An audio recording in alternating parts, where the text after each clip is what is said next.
es una enfermedad hereditaria, es una de las herencias. No siempre, pero no importa. Puede ser hereditaria, ¿sí? Sí, y que nos está tomando, digamos, todos los órganos principales por las glucosas altas. Exactamente. Como ser renal, Bien. cardíaca. Decimos que es una enfermedad, un trastorno que fundamentalmente está basado principalmente en este aumento de la glucosa en sangre. Hay un trastorno metabólico que se caracteriza por un aumento de la glucosa en sangre, a lo cual nosotros esto llamamos glucemia, por encima de los límites considerados normales. Después de muchos, infinidad de estudios, se ha determinado cuál es el nivel normal de la glucemia y decimos hoy que diabetes es cuando tenemos una glucemia mayor o igual a 126, por lo menos en dos determinaciones, glucemia plasmática, no glucemia capilar. Decimos que estamos ante la presencia de sospecha de diabetes o glucemia alterada en ayunas, cuando tenemos glucemias entre 110 a 125, algunas sociedades dicen 100 a 125, y decimos que la glucemia está normal cuando se encuentra entre 70 y 100 miligramos, 110 miligramos por decilitro. Estos serían los valores en sangre. Pero la diabetes no queda ahí, no es solamente una glucemia alterada, sino que viene de la mano de un montón de cosas, complicaciones que tienen que ver con la enfermedad y que además se le suma otras enfermedades que en un conjunto se potencian para determinar graves problemas de salud cardiovasculares, renales, en fin, que vamos a ir viendo hacia adelante, ¿sí? ¿Cuántos tipos de diabetes conocemos? Hay muchos tipos de diabetes. Yo me voy a dirigir, voy a especificar puntualmente los más importantes, ¿sí? Hay dos tipos grandes de diabetes, que son la diabetes tipo 1, que antes se la denominaba insulino dependiente, y la tipo 2, que es el que antes era no insulino dependiente o utilizaba medicamentos por vía oral. Esto ha cambiado y bastante, ¿sí? Vamos a hablar de la diabetes tipo 1, un poquito de la diabetes tipo 2, pero sepan también que hay otros tipos de diabetes, que vienen determinados genéticamente, que pueden asociarse al embarazo, la diabetes gestacional, ¿sí? Y otros tipos que tienen que ver con otras complicaciones, por ejemplo, trastornos en el páncreas, por un tumor, por una pancreatitis, en fin. Hay muchísimos otros tipos de diabetes, pero estos son los más importantes y son los que totalizan el 95% de la diabetes en general, ¿sí? Ustedes saben que el páncreas, que es un organismo que tenemos en la panza, ¿sí? El páncreas es fundamental porque secreta esta hormona insulina, que tanto ustedes la escuchan nombrar. La insulina es la única hormona del organismo que regula la glucemia, que baja la glucemia, ¿sí? Todo el resto de las hormonas del organismo la tienden a elevar. La insulina la baja, ¿sí? Entonces, de repente, si nos quedamos sin páncreas, no es compatible con la vida, ¿sí? Porque eso significa que no vamos a tener insulina, la glucosa va a empezar a aumentar en sangre. ¿Y cuál es la función de la glucosa? Entrar a la célula de cada organismo, entrar a la célula y poder alimentarla para que pueda tener funciones de energía, ¿sí? Si esa glucosa no entra a la célula, queda dentro del torrente sanguíneo, se acumula y genera un estado de intoxicación por la glucosa en el organismo que lo termina descompensando y lo puede llevar al famoso coma hiperglucémico, diabético, ¿sí? ¿Estamos? Por aumento de la glucemia. ¿Estamos? Entonces, dijimos el páncreas es fundamental, la insulina es fundamental para controlar la glucemia. La diabetes tipo 1, en este tipo de diabetes, se caracteriza porque no hay insulina, prácticamente no hay reserva de insulina en el páncreas. En una primera época puede haber, pero luego el páncreas se agota rápidamente y queda sin reserva de insulina, no puede secretar más insulina. Por lo tanto, el paciente, de la única forma en que va a poder hacer su tratamiento es con insulina exógena, con la que le ponemos desde afuera. Estamos con las inyecciones de insulina. Este tipo de diabetes generalmente se inicia a edades muy tempranas, en los niños, en los adolescentes, en adultos jóvenes, pero ojo, que hay también diabetes 1 en personas de más edad. 40 años, inclusive en personas de más de 60 años puede aparecer diabetes tipo 1, ¿sí? Con una forma más lenta, pero más o menos con el mismo mecanismo, solo que de presentación un poco más lenta. Tarde o temprano, este tipo de pacientes van a requerir insulina, ¿sí? Esto es la diabetes tipo 1. Por lo general, el comienzo de esta diabetes es muy abrupto. El paciente en cuestión de 10-15 días se deteriora rápidamente, empieza, ya vamos a ver, con síntomas que tienen que hacer alertar. Fundamentalmente la pérdida de peso, la polidipsia, que es la ingestión continua de agua, y la poliuria, que es esto de orinar a cada rato, orino a cada rato, ¿sí? Bien. El otro tipo de diabetes es la diabetes tipo 2, que aunque uno pareciera que dijera la diabetes tipo 1 es la más grave, no, ojo, la diabetes tipo 2 es una diabetes silenciosa. Cuando uno llega al diagnóstico, por lo general, uno ya tiene 5 años aproximadamente de estar padeciendo la diabetes, ¿sí? Lo cual significa que estas personas que tienen diagnóstico de diabetes tipo 2 hoy, ya vienen estando expuestas a esas glucemias elevadas hace un tiempo atrás. Y eso significa que ya pueden tener complicaciones por la diabetes. Diferente es el otro tipo de diabético, el diabético tipo 1, que al comenzar en forma abrupta, estas glucemias no generan complicaciones, ¿sí? Entonces el paciente con diabetes tipo 1 es un paciente que está debutando pero no tiene complicaciones por la diabetes, ¿sí? En cambio el paciente diabético tipo 2 es un paciente que debuta pero probablemente pueda tener complicaciones, ¿sí? Además es un paciente que por lo general se asocia con sobrepeso. Hoy por hoy, 90% de los pacientes con diabetes tipo 2 tienen sobrepeso, sobrepeso u obesidad. Y la obesidad no viene de la mano solamente con la diabetes, sino que por lo general estos pacientes son hipertensos, tienen trastornos del colesterol, tienen ateromatosis en las coronarias, infartos previos. Entonces es un paciente más complejo. Sí, ¿lo puedo manejar con pastillas? Sí. Puede ser que sí o puede ser que no. Pero eso no quiere decir que mi diabetes es más leve. Para nada. La diabetes es una enfermedad seria que hay que controlarla, hay que hacerse amigo de la enfermedad, conocerla. No hay que tenerle miedo, pero sí respeto. ¿Estamos? Entonces, los pacientes con diabetes tipo 2 no es una diabetes leve, es una diabetes, como la otra tipo de diabetes que por ahora a lo mejor podemos manejarla con comprimidos, como vemos acá, sobre paso, con comprimidos, o a veces en algunas circunstancias y en muchos de los pacientes con el tiempo, con los años, después tenemos que requerir de la utilización de insulina. ¿Por qué? Porque el páncreas, la mayoría de las pastillas lo que hacen es tratar de estimular la secreción del páncreas, la secreción de insulina por el páncreas.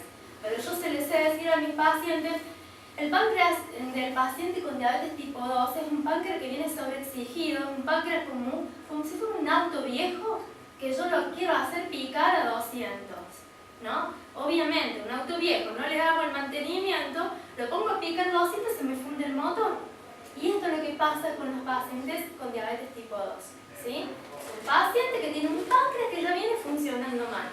¿Por qué? Porque el exceso de peso, el exceso de grasa no hace que la insulina actúe bien, la insulina no es lo más eficaz ni lo más eficiente. Se suman otros factores que también contribuyen a esta alteración de la insulina a nivel periférico. El páncreas secreta insulina y llega un momento que no da más y se agota. Entonces tenemos que llegar antes de que se agote el páncreas. Hay que cuidar de ese páncreas porque así sea la mínima reserva de insulina que tenga, eso nos sirve. Con un poquito de ayuda externa de insulina nos ayuda a tener un buen tratamiento y un buen seguimiento, ¿sí? ¿Y cuando hay hiperinsulinemia? La hiperinsulinemia es una etapa previa a la diabetes, ¿sí? La hiperinsulinemia es la traducción de que el páncreas está trabajando sobreexigido. ¿Por qué? Porque esa insulina no puede entrar a la célula, porque hay un defecto en la célula que puede ser el exceso de grasa, algunas cuestiones determinadas genéticamente, ¿sí? Pero la insulina no puede entrar. Entonces el páncreas, ¿qué sensa? Sensa como que la célula no tiene glucosa, y al no tener glucosa significa significa que tiene que secretar más insulina.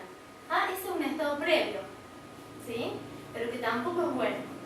¿Ah? Por eso también muchos actúan a este nivel, ¿ah? En cuanto al tratamiento. Pero no nos vamos a meter ahí porque ya es muy escabroso.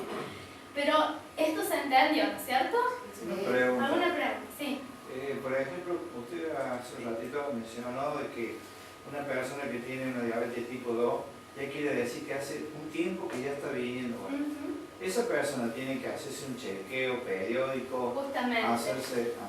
Sí, ahí vamos a ir a hablar después de los chequeos, pero es fundamental desde el momento del diagnóstico chequear todo. Todas aquellas complicaciones de la diabetes hay que ir a chequearlas al momento del diagnóstico de la diabetes 2, que no sucede cuando tenemos una diabetes 1, no es necesario, ¿sí? Bien. ¿Cuáles son los pacientes que tienen más riesgo de tener diabetes? ¿Ah? Entre otros dijimos la obesidad, el sobrepeso es uno de los factores de riesgo más importantes para diabetes. Después, los antecedentes familiares, ¿no? Primer grado, segundo grado. La diabetes 2 sí tiene una herencia o una agregación familiar, una herencia, ¿sí? No siempre, pero en un gran porcentaje vamos a encontrar pacientes con antecedentes, con familiares con antecedentes de diabetes, no tanto los diabéticos tipo 1. ¿No? Los diabéticos tipo 1 por lo general no hay antecedentes, puede haber antecedentes, pero no es lo más común, pero sí en la diabetes tipo 2. ¿Ah? Entonces, los familiares de primer grado, el paciente con diabetes, tienen que chequearse periódicamente. Ya vamos a ver cómo, ¿sí? ¿Cómo? Cuando no hay antecedentes. Y bueno, van a pesar otros factores de riesgo, por ejemplo, el sobrepeso, si el paciente tiene dislipemia, la edad. ¿Ah? ¿Qué pasa con el estrés? El estrés es un factor detonante, pero no es la causa. Sí, pero es un factor detonante, así como un factor detonante de la diabetes de muchísimas otras enfermedades inmunológicas. ¿Ah? Doctora, disculpe. Algo mencionó al principio uno de los participantes de que no solamente es hereditario la enfermedad, tipo 1 tipo 2. Sí. Mi pregunta es, en mi familia resultaron 5 personas con diabetes, Ajá. hermanos, con hiperglicemia. Entonces yo le pregunto, ¿a qué se debió eso? Porque no tengo familias. No tenés padres con diabetes. Ni mis padres, ni mis abuelos, ni mis tíos. Habrá que verlo, también el medio es determinante cuando uno vive en un medio donde la alimentación no es la adecuada, ¿me entendés? Cuando hay sobrepeso predominante en la familia. Y si no, habrá que estudiarlo, es un caso puntual, no es la generalidad, pero habrá que estudiarlo, ¿sí? A lo mejor uno dice, bueno, mi abuelo no era diabético, pero hace tiempo atrás no se detectaba, no se lo tenía presente. Entonces, es probable que alguien de tu familia ya tenía diabetes, lo más probable. Los métodos de medir Exacto. han cambiado. Exacto. Por ejemplo, cuando yo era un joven médico, se medía con un método que era muy complejo. Entonces, si le llevaba al bioquímico a hacer un solo test se llevaba 35-40 minutos. Hoy en día usted lo pone en una máquina y la máquina sola hace la determinación de 50 o 60 personas en una hora. Así que muchas personas que creen que en realidad no tienen el antecedente. Disculpe, doctora. Sí, no, por favor. También los valores, ahí ahora los valores que Los hay puntos de corte son diferentes. Antes hablamos de diabetes con más de 140 en ayunas, ahora estamos con más de 126. Cada vez bajamos más. Tampoco todos somos diabéticos. Cuando se hizo esa decisión, Claro. automáticamente se aumentó el número de diabéticos casi al doble en el mundo. Claro. Un día teníamos 10 millones, un día siguiente teníamos 20 millones, porque se bajó nada más que se llegó a ese consenso en el mundo, ¿no? Pero no fue digamos, esto es una razón, un motivo a ser, sino que se comparó los valores de glucemia con los niveles de hemoglobina glicosilada y las complicaciones en los pacientes. Se vio que el punto de corte donde comenzaban las complicaciones correspondía a una glucemia en ayunas de 126. ¿Ah? Doctora, dice que la sigo interrumpiendo. En mi país, cuando uno de mis familiares estuvo mal, empezó con los síntomas que usted manifestó, ella tenía 120 de glucosa, se sentía muy mal. Cuando le hicieron la glucosa postprandial, los niveles habían llegado a 150. Le dijeron que que todavía no era una diabetes.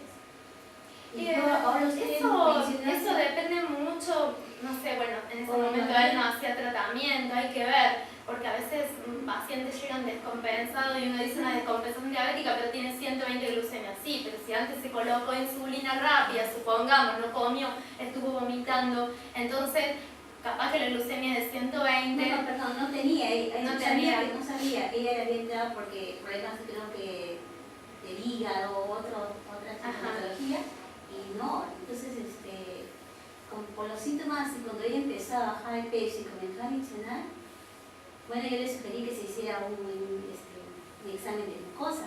Claro, los síntomas son también inespecíficos, Sí, ¿no? sí, Como sí, que sí. pueden darse en la diabetes y también puede darse en otro tipo de enfermedad. Entonces por ahí, o sea, uno lo primero que pide porque es más rápido, más fácil y porque también uno puede actuar rápidamente es la glucemia, pero también hay que pensar en otra constelación de diagnósticos, ¿sí?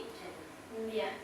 Otro factor de riesgo, bueno, el tratamiento con corticoides, esto lo puse porque también es muy frecuente, pero tengo una diabetes por corticoide. Bueno, el corticoide es un detonador también. Si después de cortar con un tratamiento de corticoide puede suceder que volvamos a valores normales, sí, puede suceder, sí, que sea una diabetes secundaria corticoide, pero otras veces no sucede así y el paciente sigue con su diabetes, pese a que nosotros le retiramos el fármaco, ¿sí?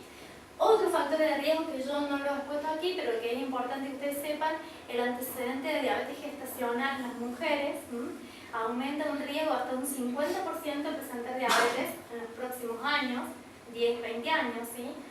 Y el antecedente de haber tenido un hijo nacido de más de 4 kilos, otros dicen 4,5 kilos, o haber tenido un mortinato, una muerte fetal, ¿sí? Eso también son factores de riesgo para diabetes. La edad también es otro factor de riesgo, por eso a partir de los 45 años está indicado hacer la detección precoz de la diabetes y se solicita una glucemia.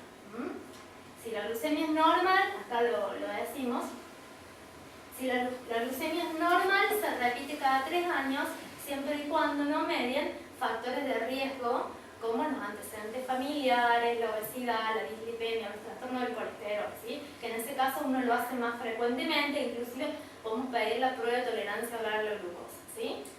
Si la glucemia está alterada, no tiene punto de corte para diabetes, pero está por debajo, cerca, nosotros habitualmente lo que pedimos es la prueba de tolerancia a la glucosa y con eso definimos, ¿sí? Bueno, es todo lo que dijimos, ¿no? Entonces, ¿cuáles son los síntomas o signos que tengan que hacernos alertar? La poliuria, que significa orinar mucho, lo que decíamos recién, la polifagia, que es el aumento del apetito. ¿Por qué el aumento del apetito? Porque hay un hambre celular, ¿sí? La persona tiene hambre porque no ingresa glucosa en las células de los órganos, ¿sí? Por eso tiene hambre. La polidipsia, que es beber mucho, esto es debido a ¿qué? Fundamentalmente porque por el riñón por lo general reabsorbe la glucosa, pero cuando se pasa un umbral, un punto límite de la glucosa que es por encima de 170, el riñón empieza a filtrar glucosa. Se filtra por orina, se pierde por orina la glucosa y esa glucosa, como es osmóticamente activa, arrastra agua y termina deshidratando al paciente. Por eso los pacientes que están descompensados, hola Armando, Armando sabe de eso. Cuando los pacientes están muy descompensados, adelgazan mucho, se deshidratan, pierden masa muscular. Esto es lo que le sucede al paciente descompensado. Para tenerlo en cuenta, pérdida de peso, polifagia, poliuria, polidipsia. Y después las complicaciones crónicas, que después ya lo vamos a ir viendo, pero bueno, los problemas de la retina, que son las células nerviosas que nos dan la visión, nada más y nada menos. Por eso hay que controlar la retina del paciente con diabetes. ¿Estamos? La proteinuria, perdón, me pase. A ver, la proteinuria, que es la pérdida de proteína por el riñón, que nosotros al principio le pedimos una microalbuminuria, no sé si recuerdan, la mayoría de los pacientes, la microalbuminuria, que es la pérdida de proteína por el riñón. La microalbuminuria es una pérdida chiquita, pero está presente y hay que controlarla. se hace tratamiento para tratar de detenerla, pero eso es como si tuviéramos una media con poros y yo le pongo agua, ¿ah? Y si esa media yo le aumento la presión arterial, por ejemplo, va a filtrar más y se va a dañar más. Bueno, esto lo mismo pasa con el paciente con diabetes. La pérdida de proteína genera mayor daño. El aumento de la presión arterial también genera daño. Entonces, es muy importante controlar la proteinuria, ¿sí? La controlamos, digamos, con el análisis, con el laboratorio, pero hay que controlarla también desde el punto de vista terapéutico, del tratamiento, ¿ah? Con la medicación, con la dieta adecuada, ¿sí? Bien, y con el control de la glucemia fundamentalmente y la suspensión del hábito tabáquico. Bien, las infecciones urinarias también son más frecuentes en los pacientes con diabetes, las infecciones cutáneas a repetición, la celulitis, ¿ah? Fundamentalmente que complican a los pacientes con pie diabético.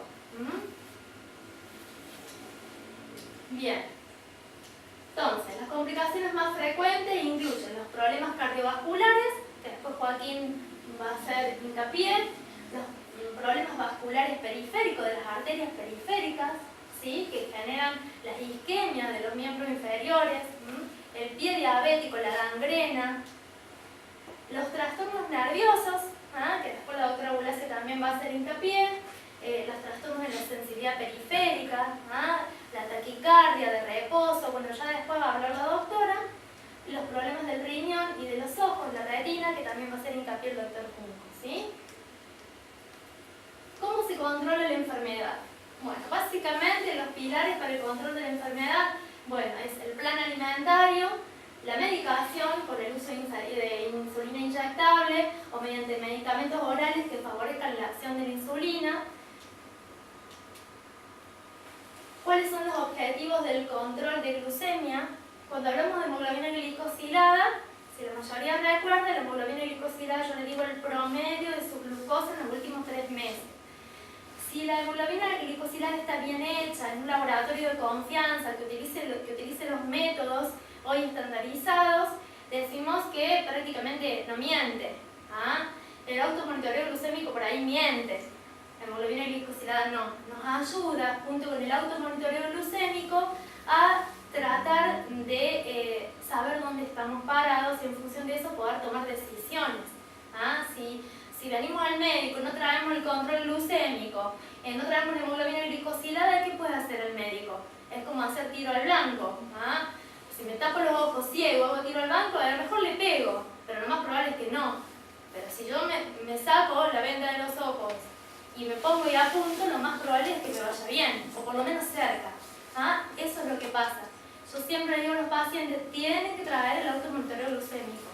Es importante. El automonitoreo va a depender. Hay pacientes que lo van a tener que hacer por su condición clínica, quizás 2 o 3 veces a la semana, y otros que lo van a tener que hacer 3 o 4 veces al día, ¿sí? Pero es importantísimo, ¿sí? Bueno, es lo mismo que estábamos hablando. Bueno, ¿cómo se trata la diabetes? Eliminando los síntomas, consiguiendo niveles de glucosa normal, previniendo y tratando las complicaciones agudas precozmente, evitando las hipoglucemias, eso es importante, las hipoglucemias, ya que pueden ser tan graves o peor que una hiperglucemia. Controlando los factores de riesgo cardiovascular, eso hace que también retrasar la aparición de complicaciones cardiovasculares, garantizar una nutrición adecuada y promover el autocuidado. De esta forma mejorar la calidad de vida. Entonces, los pilares del tratamiento de la diabetes son el plan alimentario, el ejercicio físico, el automonitoreo glucémico en el domicilio, el tratamiento farmacológico y la educación. En cuanto al plan alimentario, les hago un resumen rapidito. La alimentación tiene que ser sana, equilibrada, que nos proporcione un buen estado nutricional, ¿sí? No es que porque tengo diabetes dejo de comer, no, hay que comer. Lo que hay que tratar de evitar son los azúcares simples que se absorben rápidamente y los hidratos de carbono, como la harina, ¿me entienden? El arroz, tratar de espaciarlo una vez cada 10 días, pero eso hay que evitar. El resto, evitar las grasas, obviamente, porque después de un complejo metabolismo se terminan convirtiendo en glucosa. ¿Estamos? Entonces, es una dieta equilibrada. Mantener hábitos regulares de alimentación, conocer el contenido de hidratos de carbono, de los azúcares de los alimentos. Cuanto más conocimiento se adquiera sobre los hidratos de carbono de los alimentos y su efecto en la glucosa en sangre, mayor y mejor control se va a tener, obviamente, sobre la diabetes. Los consejos dietéticos deben estar dirigidos no solamente al paciente, sino al grupo familiar. Bien.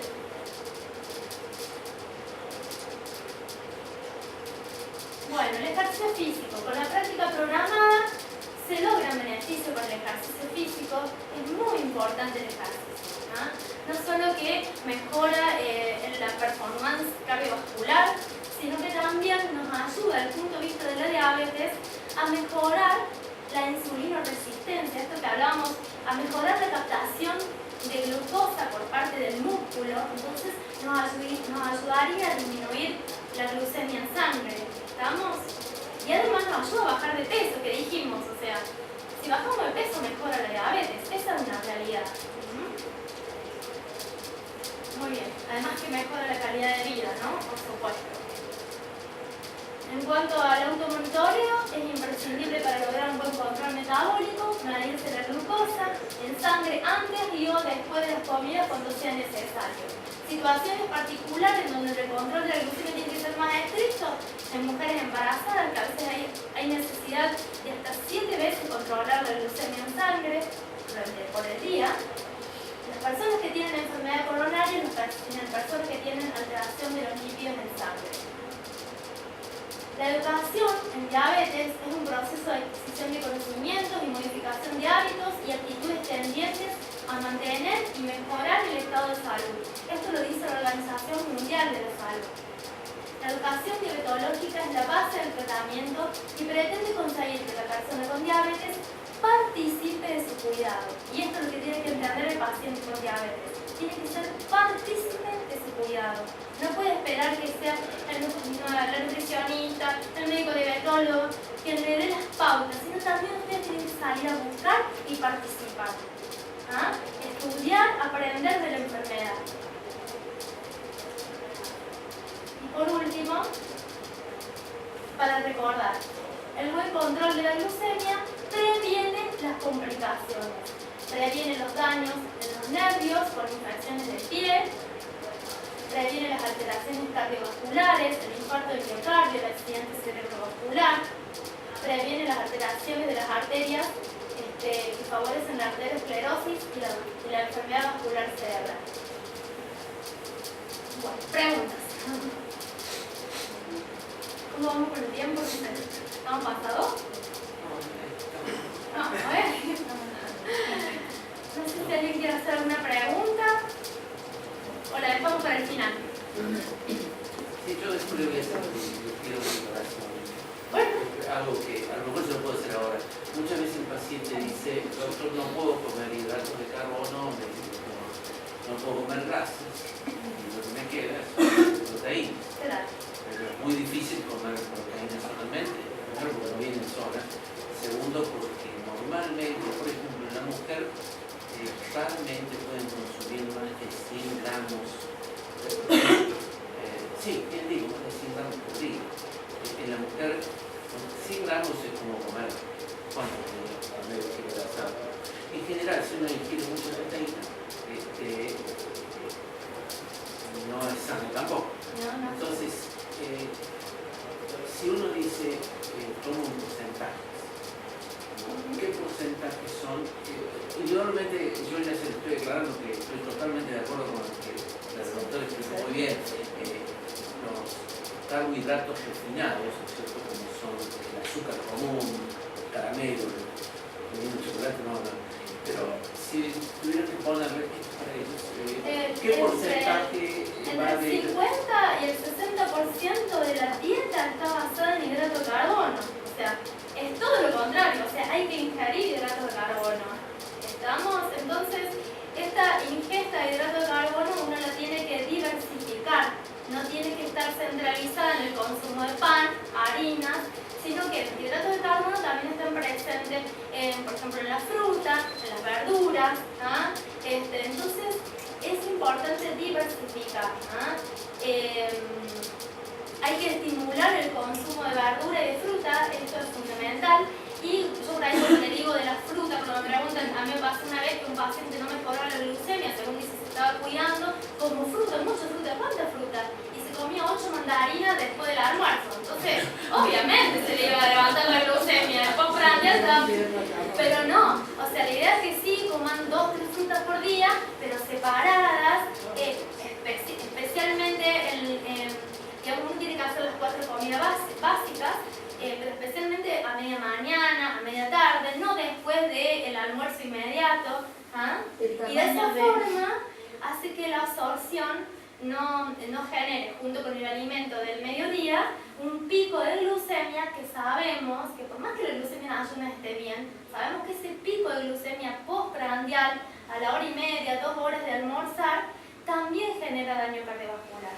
Entonces, la idea es trabajar con la nutricionista y aprender, porque una vez que se aprende ya está, no se desaprende más y no lleva tanto tiempo. Hay pacientes con diabetes tipo 1 que manejan muy bien el conteo de hidrato de carbono. Entonces, en esos pacientes está todo muy bien, uno les puede enseñar a hacer el conteo y se corrigen solos y andan bárbaro.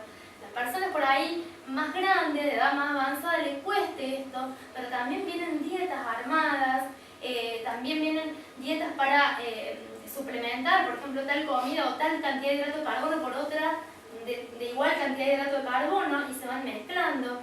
Por eso es necesario el seguimiento nutricional con un especialista, ¿no es cierto?